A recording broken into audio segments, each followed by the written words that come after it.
Muy bien, vamos a hablar de algo importante. En primer lugar, no quiero que te aísles si es que ya te bautizaste, ¿sí? Porque algunos dirán, van a hablar del bautismo y yo me bauticé, así que este tema no es para mí. No, este tema es para que ya sea lo aconsejes a tus hijos, porque nosotros gran parte somos la primera generación cristiana en nuestra familia, pero ya nuestros hijos son segunda generación. Y entonces hay que aconsejarles por qué bautizarse, cuándo bautizarse, ¿sí? Entonces son cosas. También te sirve como líder espiritual en cualquier ministerio para que cuando te vengan a hacer una pregunta sobre el bautismo puedas también dar a conocer la fe que profesamos a través de la Biblia. Y también te va a servir cuando a veces hay gente entusiasmada, pero que te das cuenta que tal vez hay que esperar un poquito más para que se bauticen. Algunos creo que han entendido lo importante que es su decisión en Cristo y han decidido demostrarlo. Vamos a hablar entonces del bautismo. En primer lugar, vamos a ir a Mateo, capítulo 28.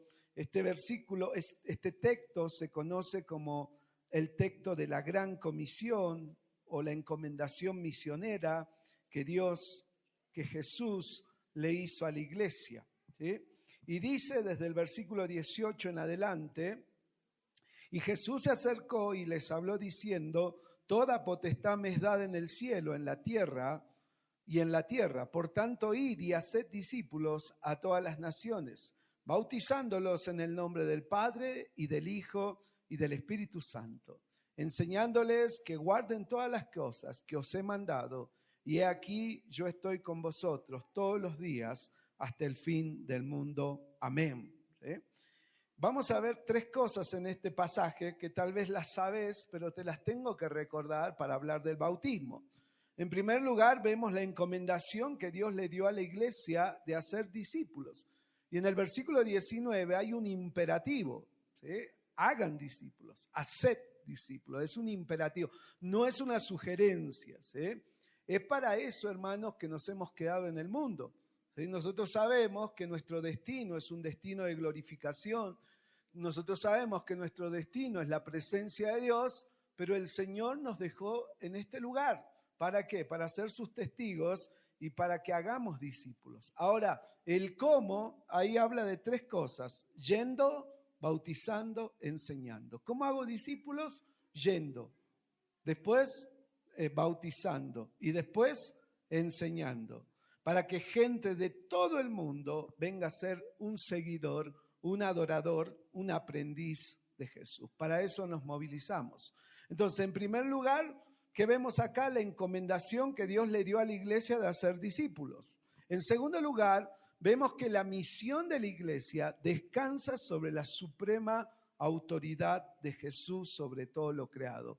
El versículo 18 dice así, dice, y Jesús se acercó y les habló diciendo, toda potestad me es dada en el cielo y en la tierra. Miren, es tan interesante ver que Dios es el Dios todopoderoso. Satanás nunca pelea con él, ¿se entiende? Es una locura. Es como una hormiga intentando pelear con usted, ¿se entiende? No tiene lógica, no tiene razonamiento. Entonces, ¿qué hace Satanás? Satanás precisamente estorba a los hijos de Dios, molesta al pueblo de Dios. Eso es todo su trabajo, ¿sí? Por eso dice que él es mentiroso y padre de mentira y es un asesino. Pero con Dios no es que se puede medir. Y él solamente tiene acceso a la presencia de Dios cuando el Señor se lo permite. Si no, no tiene ningún acceso. Eso lo vemos ahí en el libro de Job. Entonces, Dios siempre tuvo, tiene y tendrá autoridad. Pero Filipenses capítulo 2 nos dice, y también Romanos, que en la condición de hombre, Él viene y vence en la cruz del Calvario a todas las potestades, a todas las huestes de maldad. ¿Se entiende o no? Y esa victoria le da suprema autoridad sobre todo lo creado. Él ha creado todas las cosas, pero es como que Él mismo, ¿cómo les puedo decir? Ha decidido en la condición de hombre lograr la victoria. Y por eso ahora tiene no solamente victoria como Dios, sino que tiene victoria como hombre. el Dios hombre que nosotros seguimos, que es Jesucristo.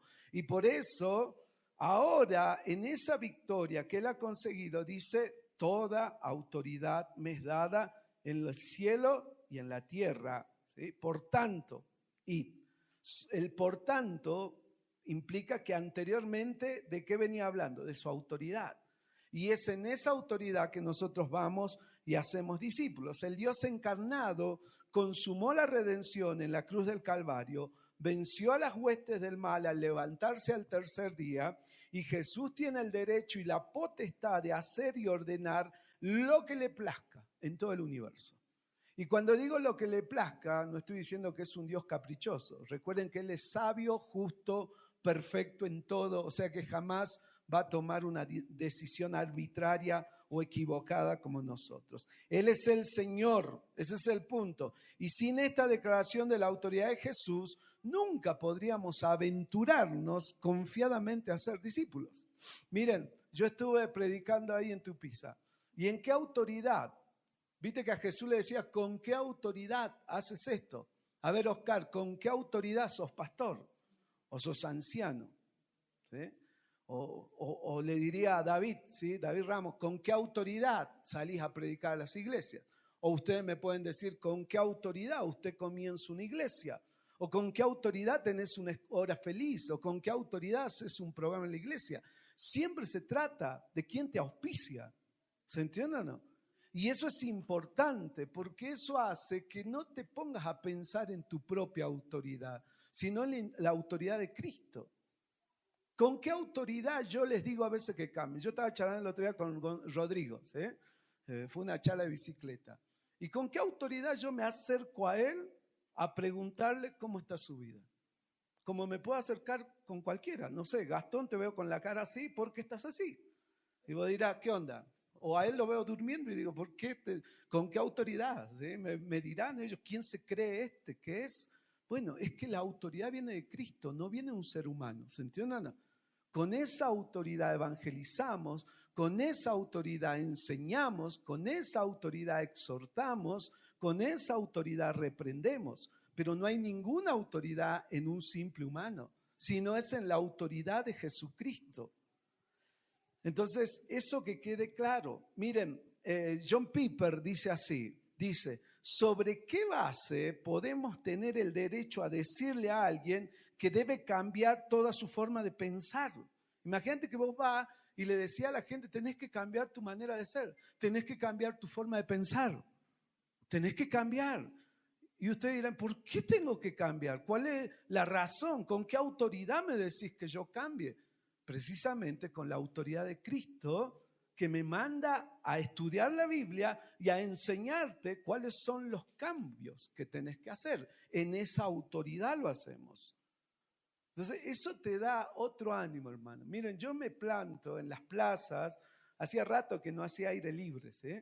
Pero me plantaba y la gente me miraba y como decía, ¿quién es este loco? Gritando en un parlante, ¿no? Pero es con la autoridad de Cristo. ¿Por qué voy a una escuela y le digo al director que yo voy a hablar de una solución que todavía tal vez no conocen? Con la autoridad de Cristo. Entonces nunca te arrugás, nunca te achicás, ¿entiendes o no? Vas al frente porque esa autoridad es la que te permite ir al frente. Entonces, John Piper dice, ¿sobre qué base podemos tener el derecho de decirle a alguien que debe cambiar toda su forma de pensar y de actuar y convertirse en un discípulo de Cristo? Solo una cosa podría justificar un proselitismo tan extravagante. A ver, yo les animo, siempre dicen, no cambies nunca. ¿Vieron esa frase o no? Te quiero un montón, no cambies nunca. Bueno, ¿con qué autoridad decís eso? Sin embargo, en Cristo, ¿qué tendríamos que decir? Te quiero mucho, te amo un montón, pero cambiá. O sea, tenés que cambiar porque estamos en un proceso de cambio todo el tiempo. Esa es la verdadera autoridad. Entonces, nosotros vamos y algunos te van a retar, te van a decir, esto, a mí me decían esto, me acuerdo que había un viejito que yo le iba a testificar y me decía, ya vienen los loros, lo único que saben hacer ustedes. Váyase, me decían malas palabras, ¿no? Y yo igual le seguía testificando. Y muchas veces la gente se te burla. Entonces, la autoridad de Cristo es lo que nos lleva a ese proselitismo tan extravagante para Jesucristo. ¿Por qué? Porque Jesucristo resucitó de entre los muertos y se le ha dado una autoridad absoluta sobre las fuerzas naturales y sobrenaturales para que cada ser humano y cada ser angelical le rinda cuenta. En esa autoridad vamos. En tercer lugar, entonces, lo que nos muestra este versículo también es que vemos la manera en que esa tarea tiene que ser hecha. Entonces, en primer lugar, ¿qué vimos? ¿Qué nos muestra este versículo? La encomendación que Dios le dio a la iglesia de hacer discípulos. Segundo, vemos que la misión de la iglesia descansa sobre la suprema autoridad de Jesús, sobre todo lo creado. Y en tercer lugar, vemos la manera en la que esa tarea debe ser hecha. No es simplemente una religión, ¿se entiende o no? Buscando simplemente adeptos. No, hermano. El evangelio no es eso. Aunque alguno dirá, pero lo parece. Pero no es simplemente eso. Tiene una base profunda por la cual hacemos las cosas que hacemos. Y acá vemos la manera en que esa tarea debe ser hecha. Aquí hay 3 participios: yendo, bautizando, enseñando. 3 puntos. Tenemos que salir a buscar, en primer lugar, porque dice yendo, no quedarnos cómodos. A los que todavía no reconocen la autoridad de Jesús. Muchos de ustedes no le daban ni la hora a Dios, ¿o no? Yo tampoco. Hasta que alguien, tomando este mandato, fue y me evangelizó y me dijo: David, ahora tenés que vivir bajo la autoridad de Jesús. Ya no puedes vivir como un indio salvaje, perdón de la palabra. No puedes vivir como un anarquista o haciendo tu vida. Por eso es importante tenerlo. No podés seguir viviendo así. Yo le decía a alguien, digo, vos no puedes vivir basado en tu temperamento. No puedes vivir basado en tus emociones. No puedes vivir basado en tus traumas. No. ¿Con qué autoridad vos vas a defender eso que hace? Es tu capricho. Es tu egoísmo. Y es tu orgullo de decir yo soy así. Pero sos patético. Porque el punto es que la autoridad de Cristo nos manda a hacerle caso, a obedecerle. Entonces, a los que no reconocen la autoridad de Jesús, nosotros vamos y debemos proclamarle el evangelio, llamarlos al arrepentimiento y la fe. Si aceptan el mensaje, entonces ahora debemos enseñarles a guardar. ¿Qué les parece la palabra guardar? ¿Qué significa? Enseñándoles que guarden, dicen. ¿Qué sería? ¿Qué palabra? Sinónimo. Obedecer, enseñándoles que obedezcan. Ese es el punto, hermano. Enseñándoles que le obedezcan. Yo sé que muchos de ustedes a veces no me quieren a mí, ¿no? Como que, ya está el pastor. ¿Sí? Pero tenés que obedecer, hermano. Tenés que obedecer. Y yo tengo una autoridad que me manda a que vos y yo nos rindamos a esa autoridad. No es un gusto religioso mío, ¿se entiende o no? Yo sé que podés tener una distinta forma de ver la vida, pero ahora que viniste a Cristo, hay una sola manera de verla. ¿Y cuál es? La manera de Cristo. No es tu manera ni mi manera. ¿Se entiende o no? Es a la manera de Cristo. Y eso es discipulado. Ahora, no se trata solamente de enseñarles lo que Él ha mandado, sino enseñarles a que guarden, que obedezcan. Los discípulos de Jesús tienen que obedecer, enseñarle a obedecer a aquel que tiene plena autoridad sobre todas las cosas. Ahora hay algo indispensable en hacer discípulos. ¿Y eso indispensable qué es? ¿Qué piensan? ¿De qué me estoy olvidando acá? Volvamos a leer el versículo. Dice, por tanto, id y haced discípulos a todas las naciones. ¿Y qué dice? Bautizándolos. Y a veces es como que yo mismo me he dado cuenta, tal vez yo como pastor no he tenido demasiado énfasis en el bautismo, aunque la gente igual se bautiza. Pero a veces creo que no hemos entendido por qué hay que bautizarse o por qué no bautizarme, ¿sí? Entonces, eso es algo indispensable en la tarea de hacer discípulos y eso indispensable es el bautismo. Aquel a quien el Padre le ha dado toda la autoridad en los cielos y en la tierra, Jesucristo, ordena explícitamente que sean bautizados. Y ese es el primer mandato serio, entendido, comprendido que un discípulo tiene que cumplir. De manera que es una incoherencia que una persona que diga que tiene a Jesús como Salvador o que se llame un discípulo de Jesús no tenga la intención de bautizarse. Es una incoherencia. O sea, el punto es el bautismo. El bautismo, hermanos, es un símbolo perfecto para demostrar que una persona ha venido a ser un discípulo de Jesús. Hoy hay muchos que dicen ser cristianos, pero no parecen tomar en serio las ordenanzas de Jesús. Y esa ordenanza es bautizarse. ¿Se entienden? Es una ordenanza. Si no quiero obedecer esta ordenanza, imagínense que yo me acerco y digo, ¿por qué no te bautizás? Ya han pasado años, estás incluso involucrado en el servicio y la gran pregunta es ¿por qué todavía no te bautizás? Bueno, si no queremos decir, no me quiero bautizar. Hay muchos mitos, ¿no?, del bautismo. Un mito, ¿saben cuál es? Que si yo me bautizo voy a tener un poder espiritual, ¿viste? Como cuando salga del agua voy a salir. No, eso es un mito, no es real, no dice la Biblia. Tampoco algunos dicen, pero yo todavía quiero seguir pecando y es que si yo me bautizo ya voy a tener que dejar de pecar. Y otros dicen, no, yo soy joven todavía y quiero vivir la vida loca y bautizarme. Otros dicen, no sé si me quiero quedar en esta iglesia o no, yo me quiero quedar en la iglesia que realmente me caiga bien, por ahora estoy probando a ver si me cae la iglesia para bautizarme. Esos son mitos. Otros mitos, hermano, donde lo hagas es donde haya abundancia de agua. Pero hay otros que tienen mitos, no, porque tengo que ir al río. El río no tiene agua podrida, ¿se entiende? Y hay gente que dice, no, si me bautizo en el río, entonces sí, eso es un mito. Otro mito, si me bautiza, no sé, el que yo considero que tiene el poder espiritual, ¿sí?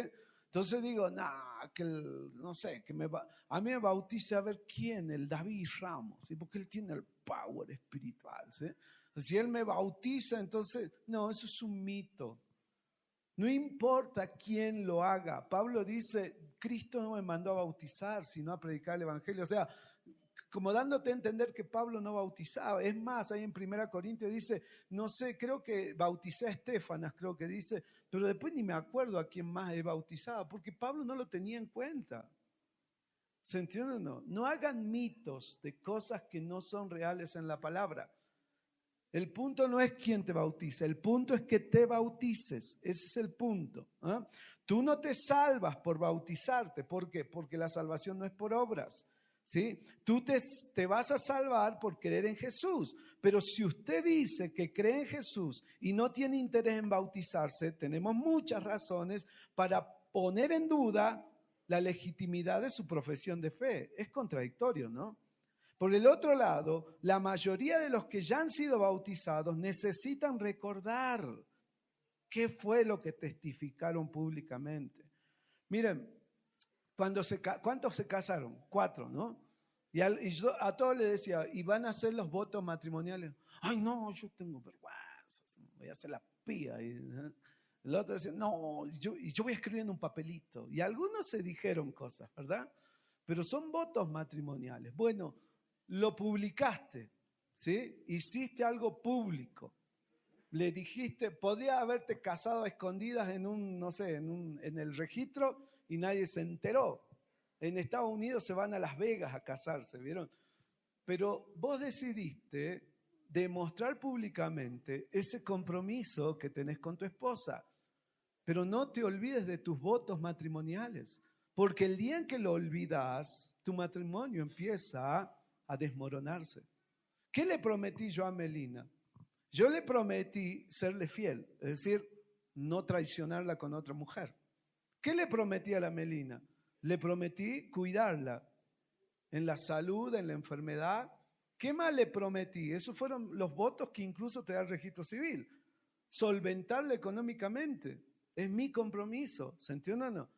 Entonces, son compromisos que hacemos. Ahora, la gran pregunta es si te olvidaste de tus votos matrimoniales. Porque si te olvidas, vas a perder tal vez tu matrimonio. Bueno, lo mismo pasa con el bautismo, hermano. Si usted se olvida a qué se comprometió, cuando se bautizó, usted puede empezar de a poco a decaer y a perder de a poco su relación con Dios. Ahora, 3 aspectos del bautismo. ¿Cuál es el significado del bautismo? ¿Por qué Jesús escogió este ritual como una especie de contraseña? Es un ritual, hermano, es algo simbólico, ¿se entiende o no? Ahora, el bautismo es lo que marca el inicio del discipulado. Fíjense en que yendo, ¿qué más? Bautizando, enseñando. No dice yendo, enseñando y bautizando. Fíjense en que para Cristo era importante el bautismo. Dice yendo, bautizando, enseñando. Entonces eso te habla de que a veces le hemos perdido el énfasis al bautismo.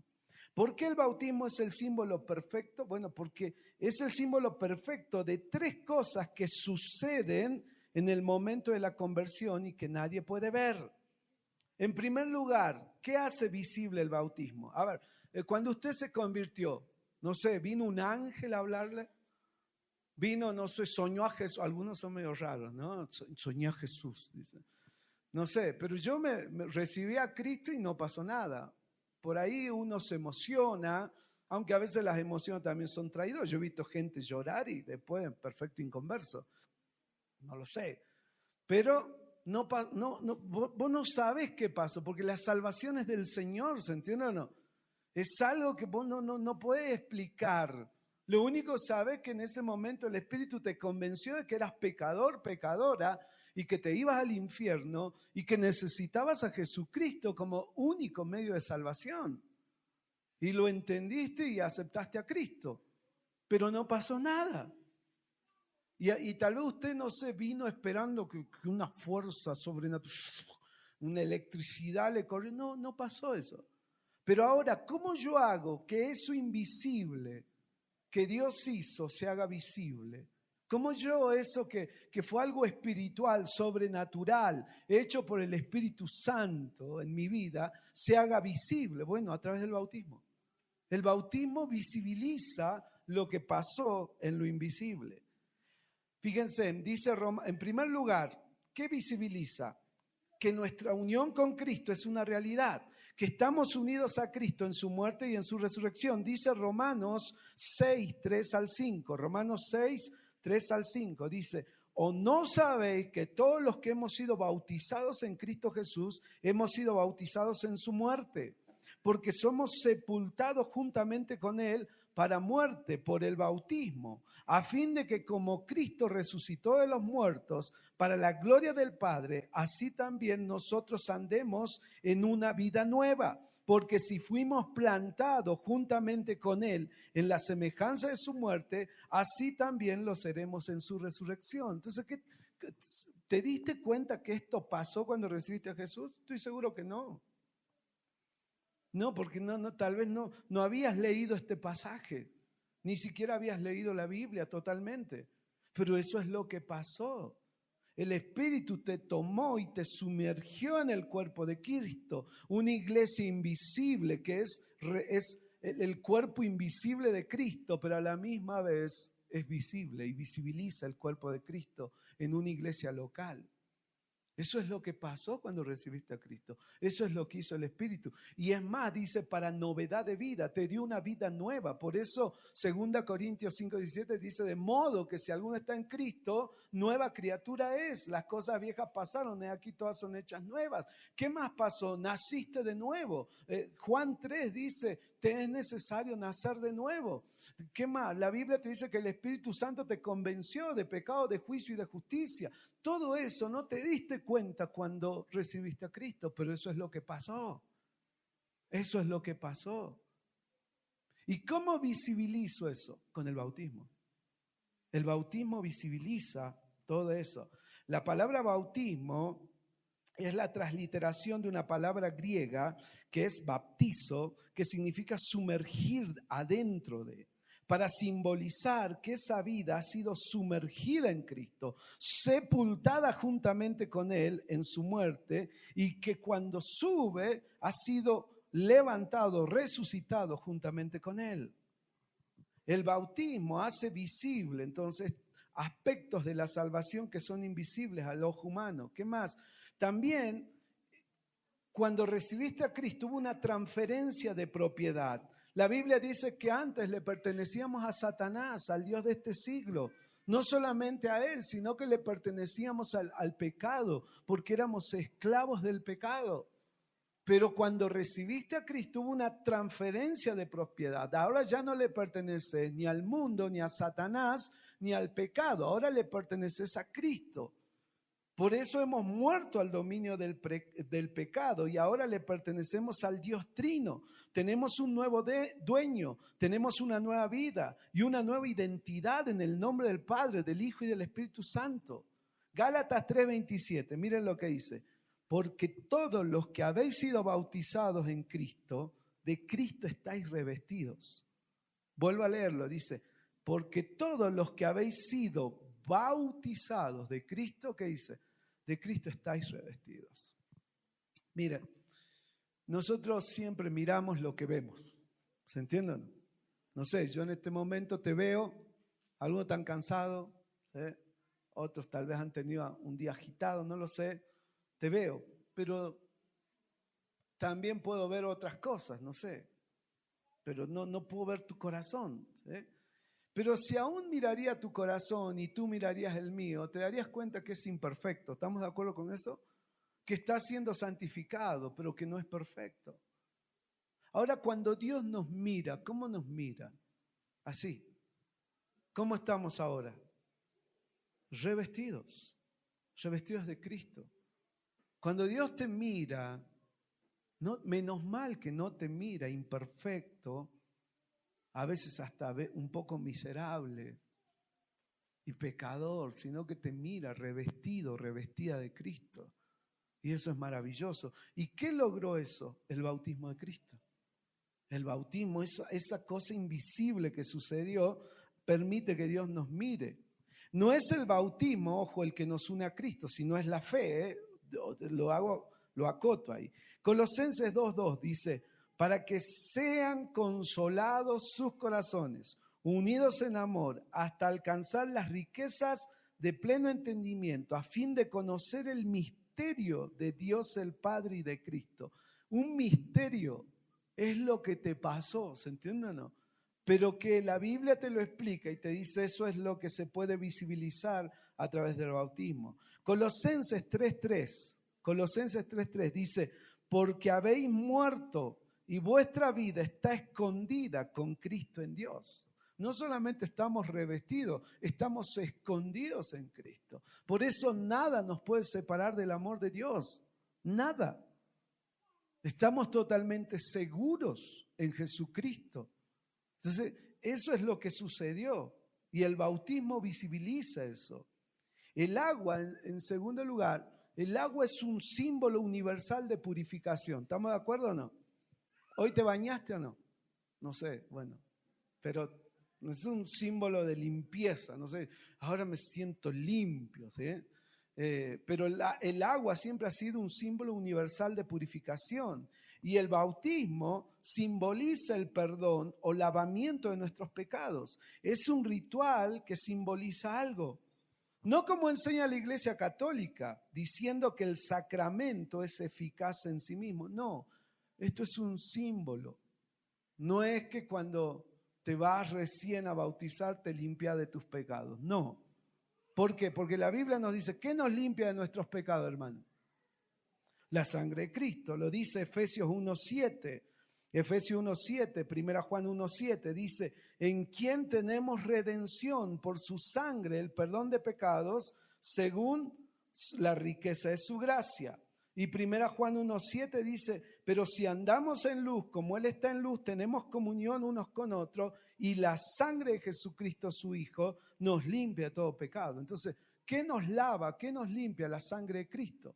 Pero eso está simbolizado en el bautismo.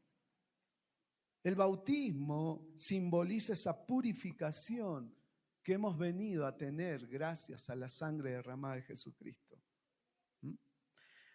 Miren, te doy un ejemplo clave del apóstol Pablo. Yo te decía, yendo, ¿qué más? Bautizando, enseñando. Así están los tres participios, ¿verdad? Y es importante entenderlo. Fíjate, vamos a ver ahí en Hechos 22, 14 al 16, que es lo mismo que Dios le dice a Pablo.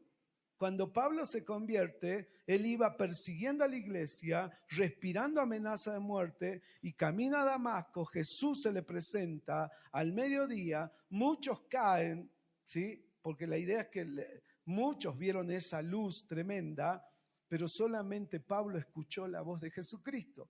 Y entonces él queda ciego y él llega a Damasco y Dios va a mandar a Ananías a que vaya y lo ministre. Y cuando Ananías va a ministrarlo, fíjense en lo que le dice, Hechos 22, 14 al 16. Y él dijo, el Dios de nuestros padres te ha escogido para que conozcas su voluntad y veas al justo y oigas la voz de su boca, porque serás testigo suyo a todos los hombres de los que has visto y oído. Ahora pues, ¿qué dice? ¿Por qué te detienes? ¿Qué tiene que hacer? Levantarse y bautizarse. ¿Ves? O sea, es una urgencia. No es que le dice, no sé, Pablo, de acá a 20 años, fíjate si tienes ganas de bautizarte. No. O sea, es algo inmediato. Dice, levántate y bautízate y lava tus pecados. Fíjense que ahí está el lavamiento también. Y que tiene que ver con el bautismo. Y lava tus pecados invocando su nombre. Entonces, hoy yo te diría, hermano, si todavía no te bautizaste, ¿qué te detiene? ¿Por qué te detienes? ¿Por qué te detienes? Debemos recordar nuestro bautismo, hermanos, y confirmarnos en la fe de estar siempre seguros del perdón de nuestros pecados. Hermano, recordá que tu bautismo es importante cuando te ves atormentado por la culpa. Miren, muchas veces ustedes van a pecar, yo pequé y hacemos cosas que son feas y que no nos atreveríamos a andar contando por ahí. Las cosas que pensamos, las cosas que a veces hemos hecho en oculto. No lo sé. Algunos se comen los mocos en oculto, ¿no? Bueno, si tendrías que andar contando eso, ¿no?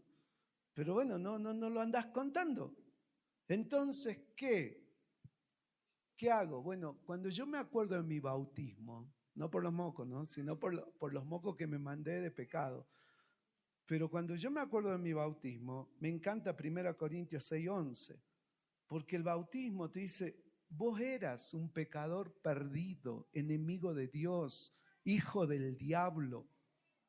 Eras un residente del infierno, tu camino era eso nada más. No había nada de bueno en ti. Eras inútil, dice Romanos 3. Te hacías el bueno, pero siempre pecabas. Entonces, eso es lo que te dice Dios. Pero acá Pablo dice, y estos erais algunos. Mas ya habéis sido, ¿qué? Aparece ahí la palabra. ¿Cuál es? Lavados. Ya habéis sido, ¿qué? Santificados. Ya habéis sido justificados en el nombre del Señor Jesús y por el Espíritu de nuestro Dios. ¿Ves? El bautismo, es bueno recordarlo. ¿Qué hice yo en el bautismo? Eso. Fue el lavamiento, mostré públicamente el lavamiento de mis pecados por medio de la sangre de Cristo. Y no hay condenación para los que están en Cristo Jesús. Vamos a lo último. El bautismo simboliza nuestra unión con el pueblo de Cristo. El bautismo simboliza nuestra unión con el pueblo de Cristo. Si usted es uno con Cristo, también es uno con su pueblo. Porque ¿qué es el pueblo de Dios de Jesucristo? Si Jesucristo es la cabeza, ¿qué es el pueblo? Su cuerpo. Entonces el día en que recibiste a Cristo, el Espíritu Santo te puso en el cuerpo de Cristo. Sin importar qué apellido tenías, qué ADN tenías, no, a él lo único que le importó es que naciste de nuevo y sos parte del pueblo de Cristo. El bautismo es la puerta de entrada para la membresía de la Iglesia Universal. Ahora sos un miembro del cuerpo de Cristo, ¿se entiende o no? Pero no solamente sos miembro del cuerpo de Cristo, universalmente hablando, sino que también sos miembro de una iglesia local, que es la forma local que representa el cuerpo de Cristo. Miren, Hechos 2, 37 al 38. Les doy este ejemplo ahí. están todos reunidos, Pedro está predicando en Pentecostés y les va a predicar y les va a decir, al oír esto se compungieron de corazón y dijeron a Pedro y a los otros apóstoles, varones hermanos, ¿qué haremos? Y fíjate qué le dice Pedro, arrepentíos y ¿qué más? Y bautícese cada uno de vosotros en el nombre de Jesucristo para perdón de pecados y recibiréis el don del Espíritu Santo. ¿Ves? ¿Qué haremos? Pedro la tenía clara. Tengo que ir y tengo que bautizar y después tengo que enseñar. Entonces ahí no le dicen, miren, le voy a dar, los voy a hacer medio teólogo en 3 años y recién se van a bautizar. No, cuando le dice, ¿qué haremos? Bueno, arrepiéntanse y bautícense, porque esa es la inmediatez del discipulado. Ahora, Hechos 2:41, mirá, Hechos 2:41, ¿qué dice? Hablando de que el bautismo nos hace parte del pueblo de Cristo. Así que los que recibieron su palabra fueron bautizados, ¿y qué dice? Se añadieron. ¿Cómo se añadieron? Por el bautismo. ¿Ah? Y se añadieron aquel día como 3,000 personas. Lo que habrá sido ir a ese bautismo, ¿no? Desde que todos fueron, dice que en Enón, ya lo vamos a ver, era donde más había agua. No lo sabemos, pero la cuestión es que fueron todos ahí, se bautizaron 3,000 personas. Y de esa manera se añadían. Hechos 2:43, mira, Hechos 2:43, ahí dice, y sobrevino temor a toda persona y muchas maravillas y señales eran hechas por los apóstoles. Y todos los que habían creído estaban juntos y tenían las cosas en común, todas las cosas, ¿sí? El Señor, y dice el Señor, y vendían su, bueno, al final dice el Señor añadía. ¿Cómo añadía? Precisamente con el bautismo, precisamente con el bautismo. El bautismo del Espíritu Santo es el que nos sumerge en el cuerpo universal, que es el cuerpo de Cristo, la iglesia. Mira lo que dice 1 Corintios 12:13. 1 Corintios 12:13.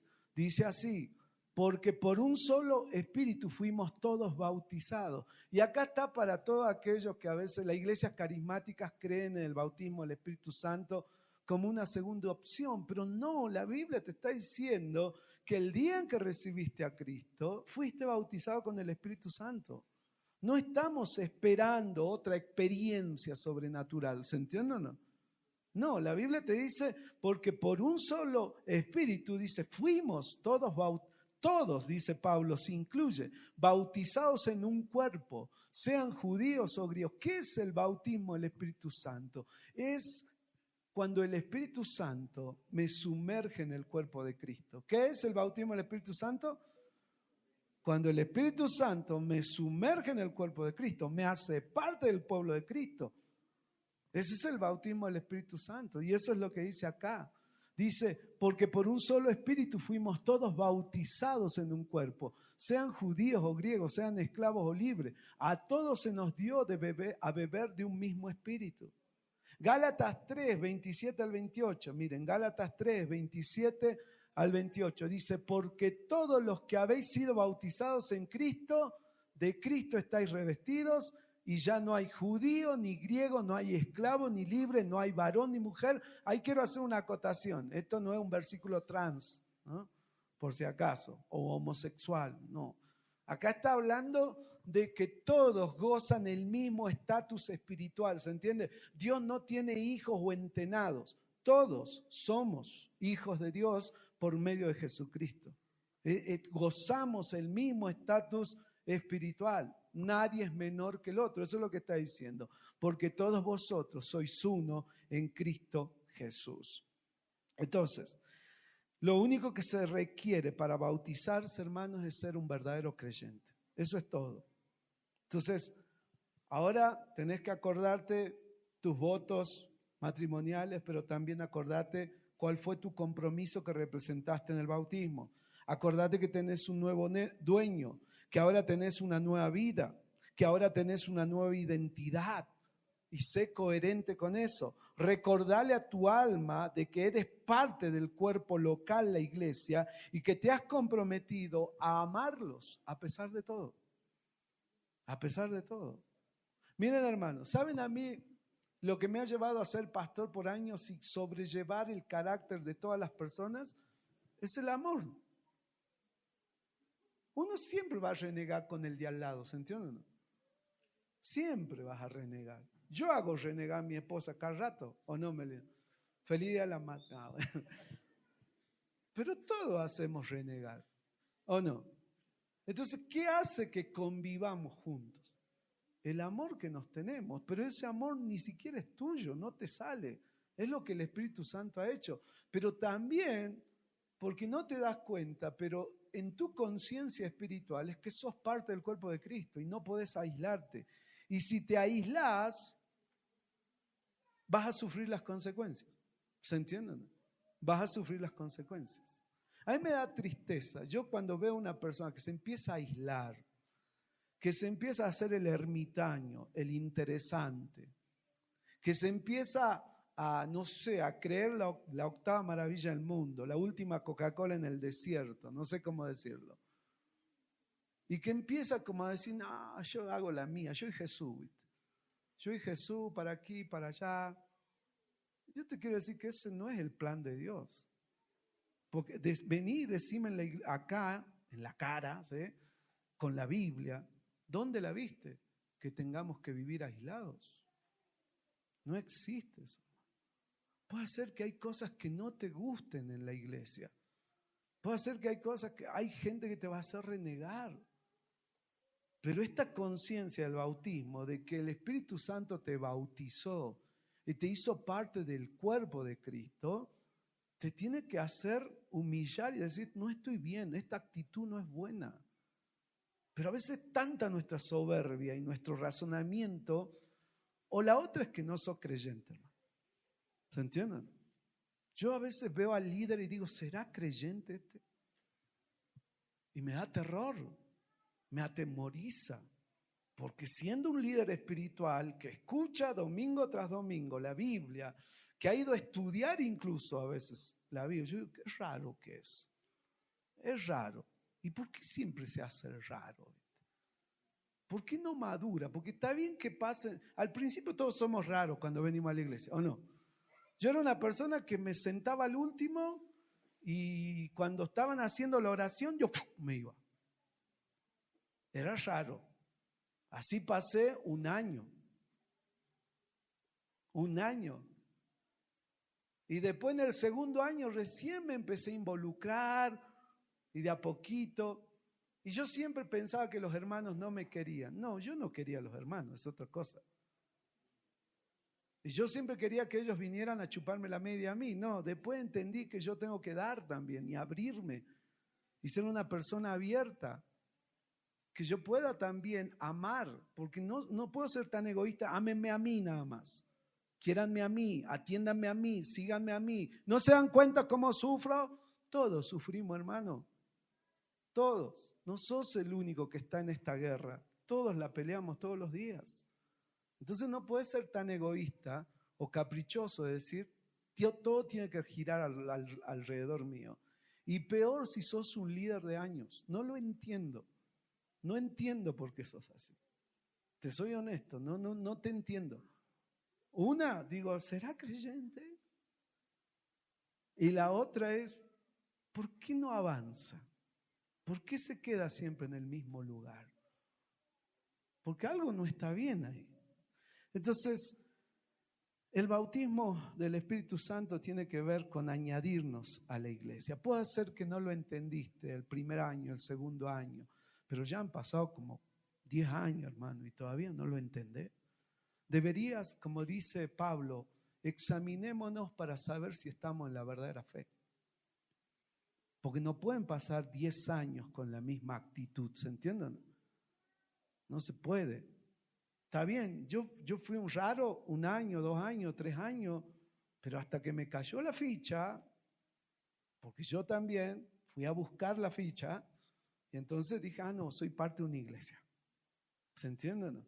Y puede ser que no me guste todo lo que pasa ahí, pero son mis hermanos y vamos a estar para siempre juntos.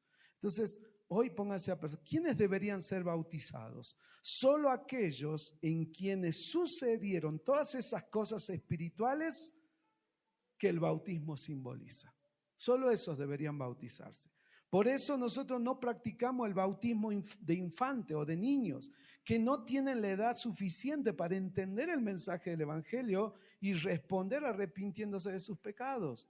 Por eso nosotros bautizamos a personas que pueden corroborar, mostrar que han recibido a Cristo. En la Biblia, los nuevos creyentes le plantean a Pedro, después de haber creído, ¿qué haremos? Y Pedro le dice, arrepiéntanse. ¿Y después qué? Bautízanse. Entonces acá es conversión y bautismo, corroboración de arrepentimiento y bautismo. Hechos 8, 36 al 37, Hechos 8, 36 al 37 dice,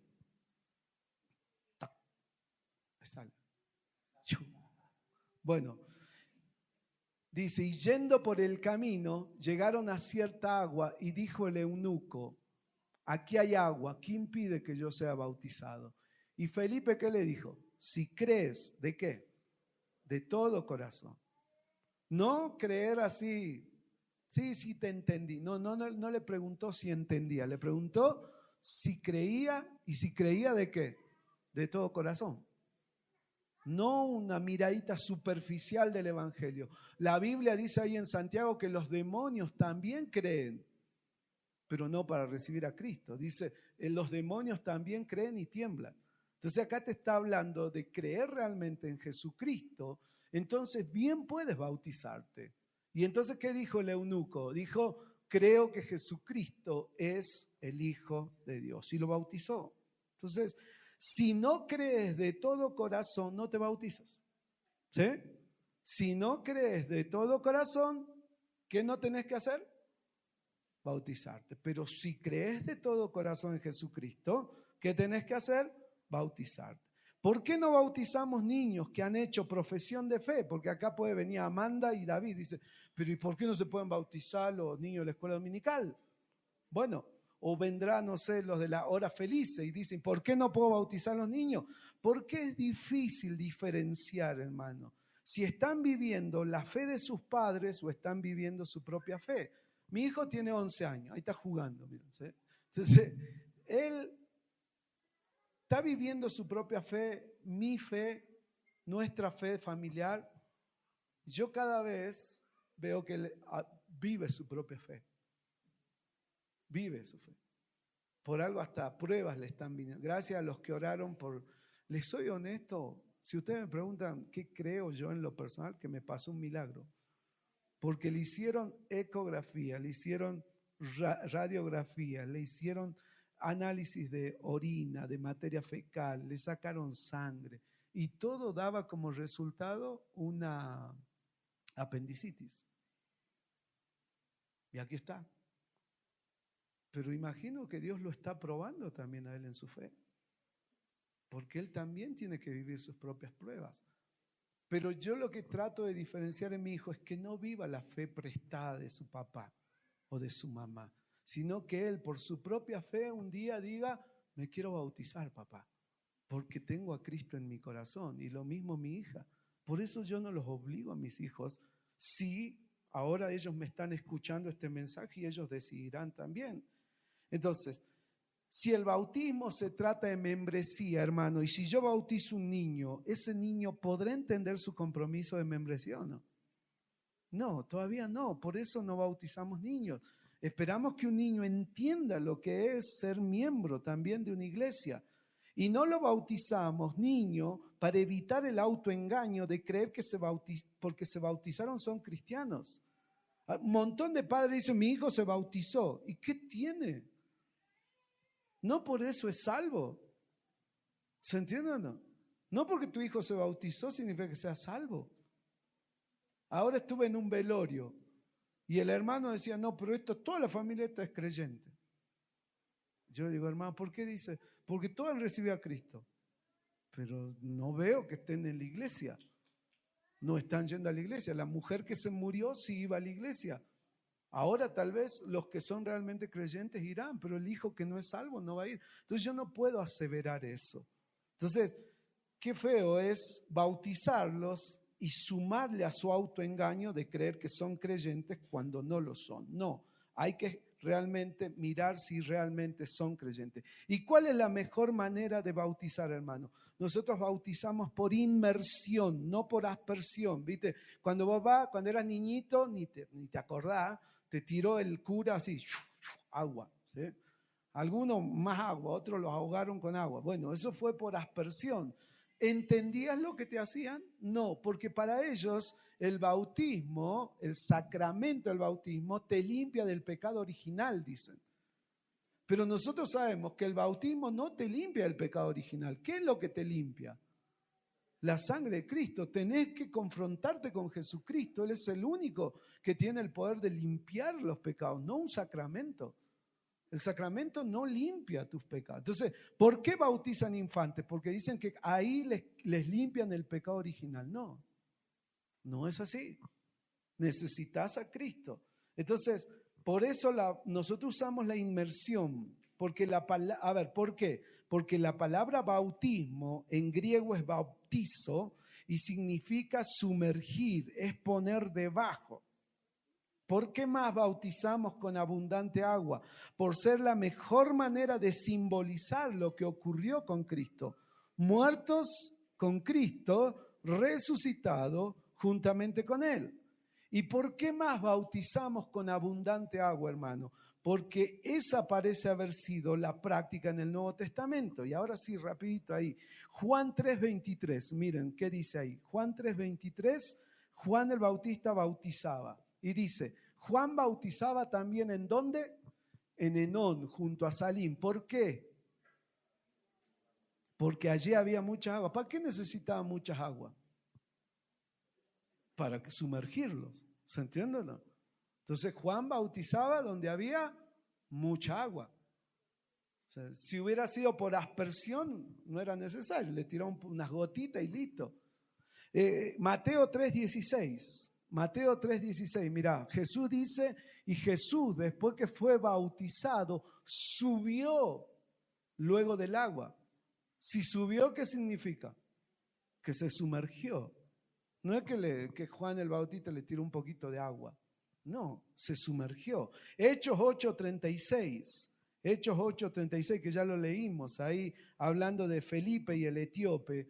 Dice, y yendo por el camino, llegaron a cierta agua. Porque imagínense, iba por un desierto. Agua tenía. Vos no te aventurás al desierto sin agua, ¿verdad? Entonces, ¿por qué acá dice, aquí hay agua? O sea, porque aquí hay abundante agua para sumergirlo, ¿no? Así que, hermanos, por eso bautizamos con abundante agua. ¿Se entiende o no?